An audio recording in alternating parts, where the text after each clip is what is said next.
Bonjour à tous, c'est Roméo Cournal, le coach intuitif, et nous marchons ensemble sur le chemin qui mène à soi. Aujourd'hui, pourquoi mes enfants n'aiment pas l'école?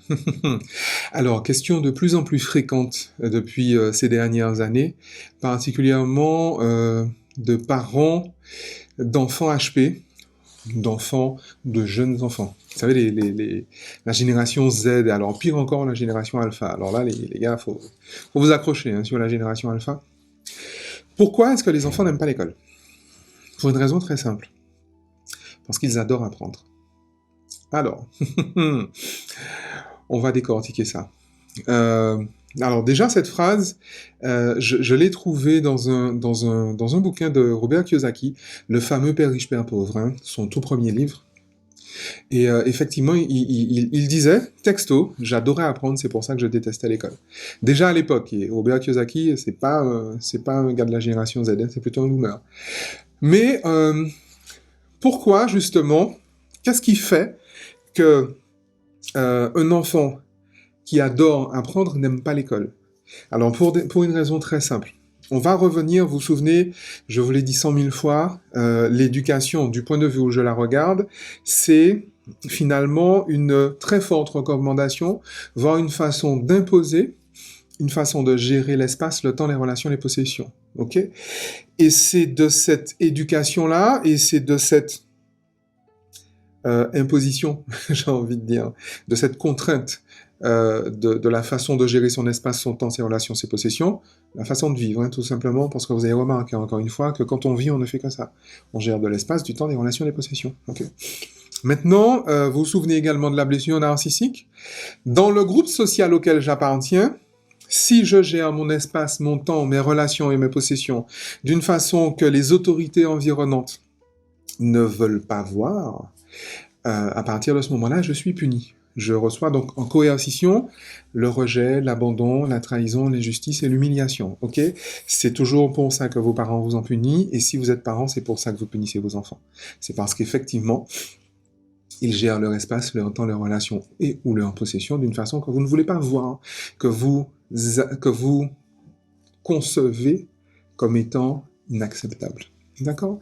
Et ça, c'est un fonctionnement de nos sociétés dites modernes depuis des siècles, en fait, en vrai.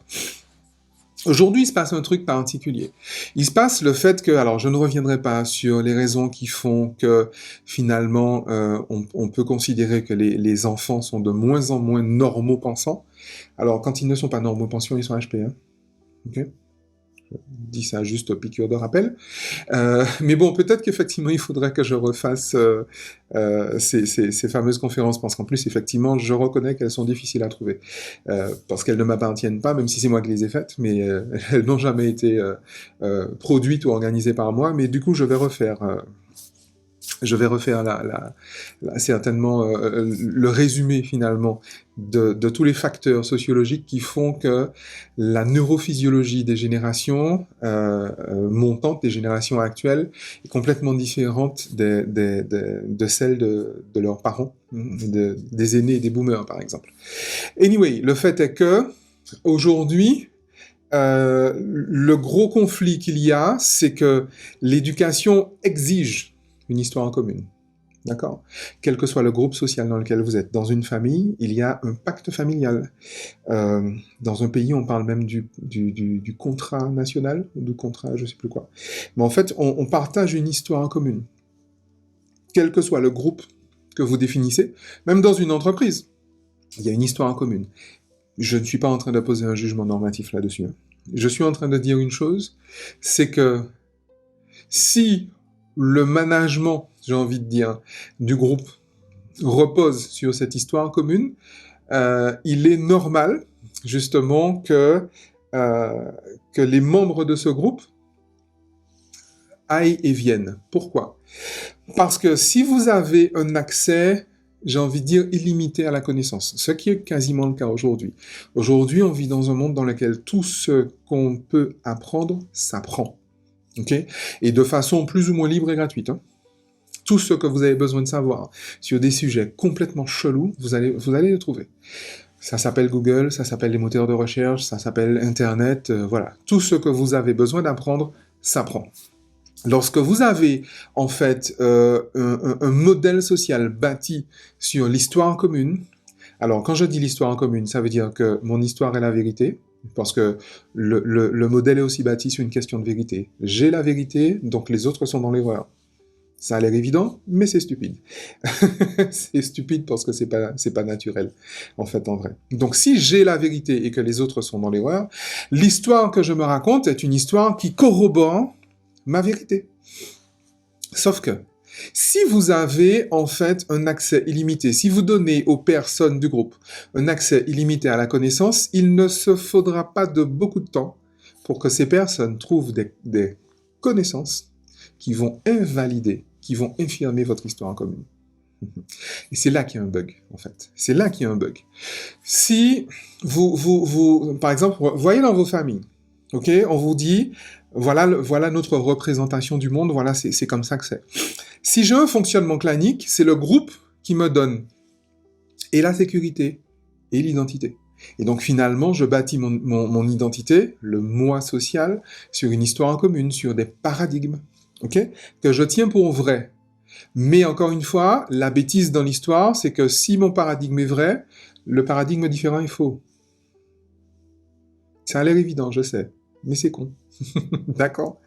Parce qu'en réalité, on ne vous le dira jamais assez. Tout ce que vous croyez est vrai. Le monde est exactement tel que vous le voyez. C'est-à-dire que si vous le voyez bleu, il est bleu, et vous aurez la preuve qu'il est bleu. Et ceux qui le voient vert, pour ceux qui le voient vert, il est vert. Et ils auront la preuve qu'il est vert. Enfin, voilà. Enfin, c'est con, mais c'est comme ça. Ok? Le fait est que, c'est pour ça que je vous dis que l'objectivité, ça peut pas exister. Aucun neuroscientifique ne pourra vous parler d'objectivité, puisque tous les êtres humains ont un cerveau, et même si, encore une fois, pour certains, on peut en douter, mais tous les êtres humains ont un cerveau. Un cerveau, ça ne sert pas à percevoir le monde, ça sert à interpréter le monde. Donc personne n'a accès au monde. Tous et chacun, nous avons accès à notre interprétation du monde, pas au monde tel qu'il est, donc pas à l'objectivité. D'accord ?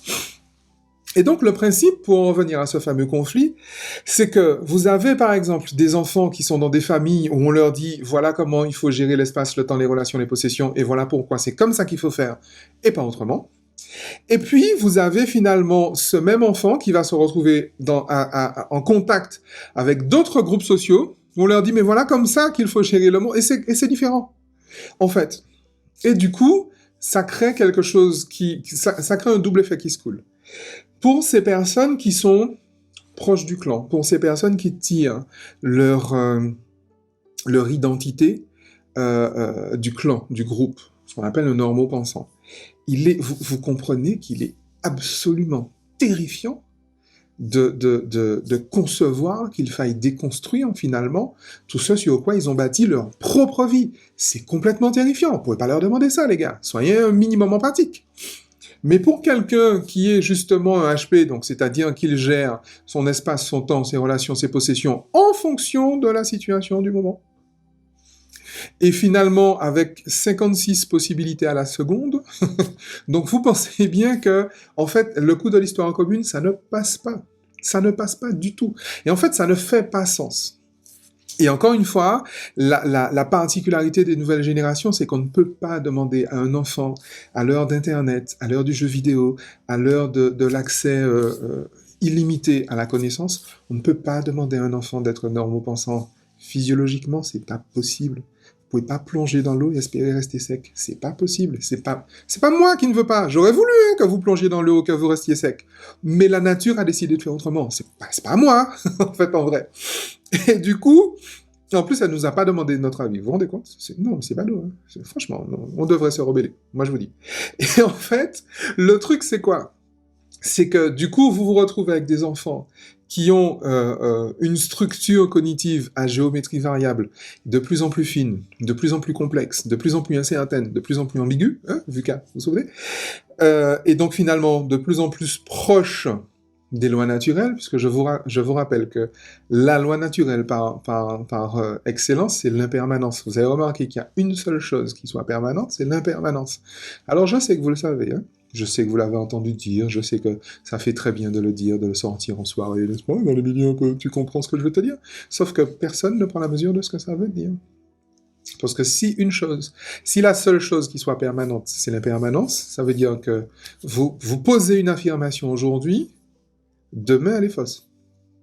Vous la posez ce matin, cet après-midi elle est fausse. Vous la posez dans un contexte, dans un autre contexte, cette affirmation est fausse. Sauf que vous allez vous accrocher finalement à votre croyance puisque vous êtes identifié à vos croyances. C'est ça en fait le problème. On en revient à cette même histoire de moi social, on en revient à cette même histoire de blessure narcissique, on en revient à cette même histoire de dépression infantile précoce. En fait, en vrai. Donc le truc, il est là. Alors vous allez me dire, mais qu'est-ce qu'on fait avec ça? Je vous l'ai dit, il y a un truc qui fonctionne très bien avec les HP, c'est quand on leur fout la paix. C'est la voie royale, c'est le truc qui répond à tout. Mais bon, allez dire ça aux parents, allez dire ça aux enseignants, allez dire ça aux managers, allez dire ça aux boomers, allez dire ça aux énarques. Compliqué, compliqué. C'est pour ça qu'il faudra un petit peu de temps, d'accord? Il faudra un peu de temps, il faudra une phase de chaotisation qui sera plus ou moins longue.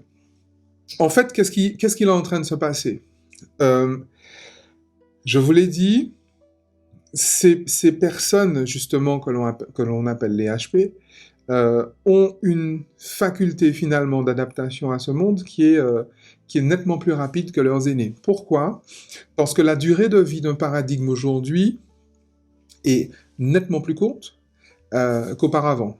Pour une raison simple, pour une raison biologique, mécanique, tranquille. C'est que vous avez forcément plus de complexité si vous avez plus d'êtres humains sur Terre, et donc si vous avez plus d'êtres humains sur Terre, vous avez plus d'activité sur Terre, quelle que soit l'activité, sociale, professionnelle, ce que vous voulez. Il y a plus d'activité. Donc il y a plus de contacts, il y a plus d'interactions, donc il y a plus de complexité. Okay? Donc en réalité, le monde a toujours été VUCA. Le monde a toujours été versatile, incertain, complexe et ambigu. Sauf que la multiplication des personnes sur Terre fait que les choses s'accélèrent.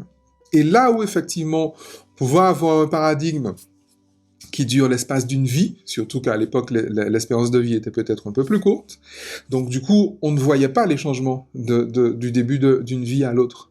Mais vous pensez bien que pour quelqu'un qui est né après-guerre, imaginez-vous tout ce qu'il a vécu comme révolution, finalement. Pire encore, prenez un centenaire aujourd'hui. Imaginez-vous, en fait, nous sommes en 2021. Imaginez-vous 1921. Quelqu'un qui est né en 1921 et qui voit le monde aujourd'hui. Vous pensez vraiment qu'en 1921, ils auraient pu ne serait-ce qu'imaginer que le monde serait comme ça? On aurait pu imaginer les fax, Internet, et je ne parle que des fax, je parle d'un truc obsolète aujourd'hui. Mais les mails, Internet, la télévision, etc. Vous pensez que c'est... Hein? Et vous voyez pas les impacts sociologiques qu'il y a dessus? C'est énorme, c'est complètement énorme. Et les choses ont tendance encore à s'accélérer. Et donc on arrive quand même à un point qui est très particulier. Je l'ai déjà évoqué, mais j'ai préféré le prendre justement sur ce prisme-là. On en arrive là. Qu'est-ce qui fait que l'école est en crise, l'éducation est en crise, l'éducation à la maison, j'entends, l'accès au savoir, le management est en crise? C'est parce qu'en fait, on en arrive à la nécessité d'un modèle social qui est complètement différent des précédents, c'est-à-dire à la nécessité de la cohabitation, de la coexistence des paradigmes. Alors, ça veut dire quoi concrètement? Ça veut dire que est en train d'arriver un temps où le seul moyen de subsister sera que les paradigmes, y compris les paradigmes contraires, coexistent. Le seul fait, en fait, d'être bleu va exiger qu'à côté, il y ait quelqu'un qui soit rouge. Le seul fait d'être vegan va exiger qu'à côté, il y ait un carnivore. Le seul fait d'être de droite va exiger qu'à côté, il y ait quelqu'un de gauche. Le seul fait qu'il y ait, je sais pas, qu'il y ait un hétéro va exiger qu'il y ait un homo à côté. Et c'est ça qui est la profonde et radicale révolution dans l'histoire de l'humanité aujourd'hui. Parce que quand vous regardez bien, les groupes sociaux, justement, se sont bâtis autour d'histoires communes, on l'a dit, se sont bâtis autour de paradigmes communs, on l'a dit, mais aussi se sont bâtis autour de la théorie de Darwin, finalement, comme quoi le monde est bâti sur la compétition. Alors, encore une fois, voici un exemple flagrant. Hein. La communauté scientifique a invalidé la théorie de Darwin depuis très longtemps. Et Darwin lui-même, hein, avait dit que sa théorie ne tiendrait pas si on l'attaquait sous un certain angle. Et c'est exactement sous cet angle-là qu'on l'a attaqué. Et donc c'est exactement sous cet angle-là qu'on l'a invalidé. Sauf que l'académie continue encore à enseigner dans les écoles, dans les universités, dans les grandes écoles, soi-disant à l'ENA, partout ailleurs, cette théorie parce que la civilisation est bâtie dessus. Et que changer cette théorie, c'est changer la civilisation. Et la particularité d'une civilisation, comme toutes les formes de vie, c'est qu'elle ne veut pas mourir. Donc, on ne pourra changer ce paradigme-là que quand la civilisation qui est bâtie sur ce paradigme finalement de la guerre, de la compétition, aura disparu. Et la bonne nouvelle, c'est qu'en fait, elle va disparaître d'elle-même. C'est ça le truc, c'est pas la peine de sortir les armes ou quoi que ce soit, ou peut-être si, faites-le, peut-être que ça va accélérer les choses, si ça se trouve. Mais en réalité, les paradigmes sur lesquels repose cette civilisation échouent d'eux-mêmes et se délitent d'eux-mêmes parce qu'ils ne sont pas pertinents, ils ne sont pas cohérents avec la géométrie, j'ai envie de dire, du monde actuel. Et donc vous avez vu qu'on a fait un immense détour, parce qu'au départ on est parti de la question « Pourquoi est-ce que mes enfants n'aiment pas l'école ?» Vous avez vu ça? C'est précisément pour ça que vos enfants n'aiment pas l'école. Parce qu'en réalité, vous leur apprenez un monde qui est différent de celui qu'ils voient. Et comme ils sont de moins en moins loyaux, fort heureusement, dit autrement, ils sont de plus en plus libres. Je sais que la liberté, c'est un truc qui est très terrifiant, mais c'est ce que ça veut dire. Ils sont de moins en moins loyaux, ils n'écoutent pas ce que vous leur dites, ils ne font que répéter ce qu'ils voient, ils imitent ce qu'ils voient, et vous faites d'une façon, les profs font différemment, les petits copains font encore différemment, les collègues de travail font encore différemment, dans le pays d'à côté on fait différemment, dans le quartier d'à côté on fait différemment, donc donc forcément, le coup de c'est comme ça que les choses se passent, le coup de la vérité elle est là, ça ne peut pas tenir. Et comme l'instrument même de l'académie, c'est l'école. Et comme l'école n'est pas pertinente, donc les enfants n'aiment pas l'école, précisément parce qu'ils adorent apprendre. Ils adorent avoir de nouvelles connaissances, parce que le cerveau se nourrit de ça. Il faut bien comprendre qu'il y a une excitation quasi sexuelle à apprendre de nouvelles choses. Regardez les enfants, hein, okay. Et donc, si vous rendez l'accès à la connaissance illimité, forcément vous rendez caduque, obsolète, nul et non avenu l'académie. Et voilà. Alors, qu'est-ce qu'on fait avec ça? On va en parler dans une prochaine vidéo. Mais d'ici là, amusez-vous bien.